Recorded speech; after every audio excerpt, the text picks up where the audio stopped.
만약 내가 다니는 직장, 학교 등등에서 다시 옛날처럼 주 6일제를 실시한다면 월, 화, 수, 목, 금까지 불태우고 토요일에도 출근, 불금은 당연히 삭제, 잠깐 쉬고 또다시 월, 화, 수, 목, 금 불태우고 다시 토요일 출근.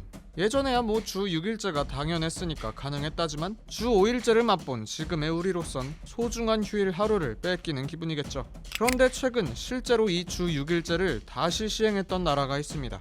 우리나라뿐만 아니라 세계 곳곳에서 주 4일제 논의가 진행되는 마당에 시대를 역행하며 주 6일제를 실시한 나라, 바로 파키스탄입니다.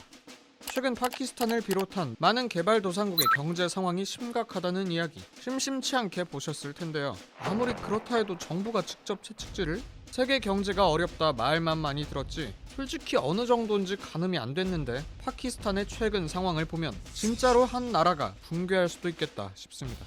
지난 4월 그동안 임기를 맡아오던 전임 총리는 최악의 물가 상승률, 적자율, 부채를 남기고 탄핵당했습니다. 특히 중국의 1대1로 사업 참여 등 있는 돈 없는 돈 다 끌어모아 대규모 인프라 투자에 쏟아부은 결과 파키스탄의 총 대외 채무는 무려 약 163조에 달하는 것으로 알려졌습니다. 이런 상황에서 정권을 이어받은 신임 총리, 그간의 경제난을 조금이라도 해결하는 것이 그의 첫 과제였죠. 그가 이끄는 새 정부는 나라의 전반적인 산업이 정체돼 있다고 판단, 생산성을 높이기 위해 선택한 특단의 조치가 바로 주 6일제였던 거죠. 불행인지 다행인지 이 주 6일제는 약 2달 만에 폐지됐습니다.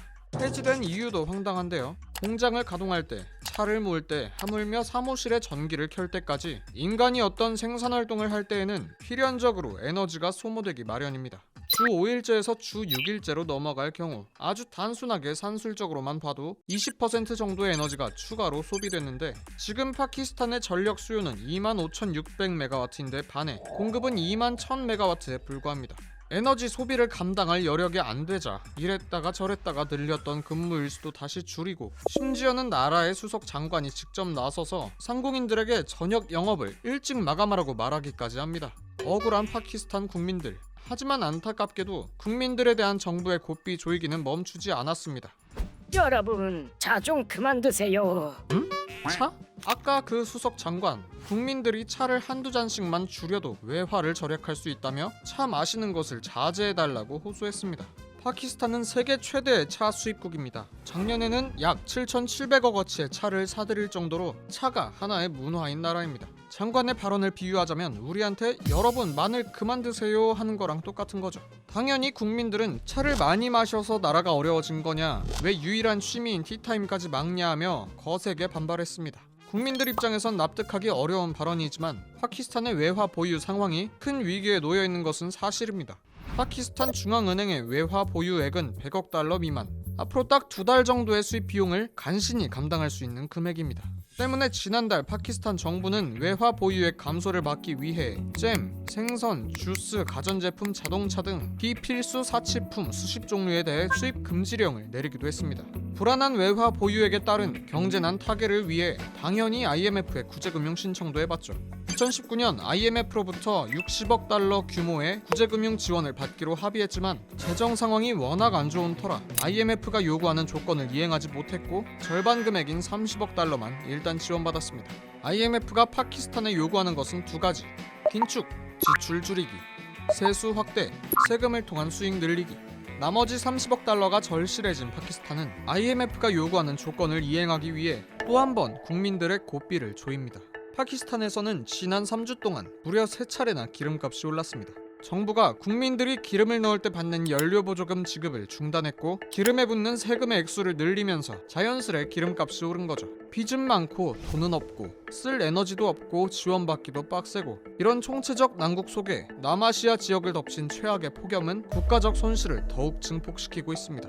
이대로라면 정말 나라가 어떻게 될지도 모르는 심각한 상황. 그런데도 국정을 이끌어야 할 위정자들이 이렇게 국민 탓을 하고 국민만 쥐잡듯 잡는 모습에 국제사회의 비판이 이어지고 있는 겁니다. 충격적인 건 파키스탄과 비슷한 위기를 마주한 국가들이 점점 늘어나고 있다는 것.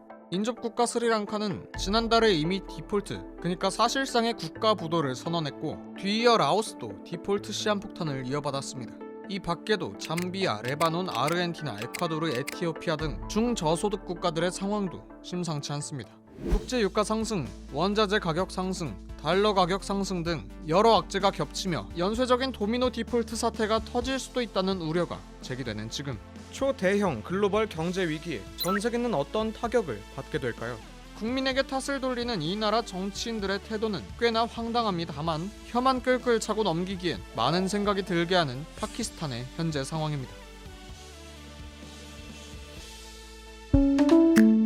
이번 영상을 만든 PD가 추천하는 영상도 보고 가세요. 스브스 뉴스의 다른 영상을 즐기시려면 구독 버튼을 꼭 눌러주세요.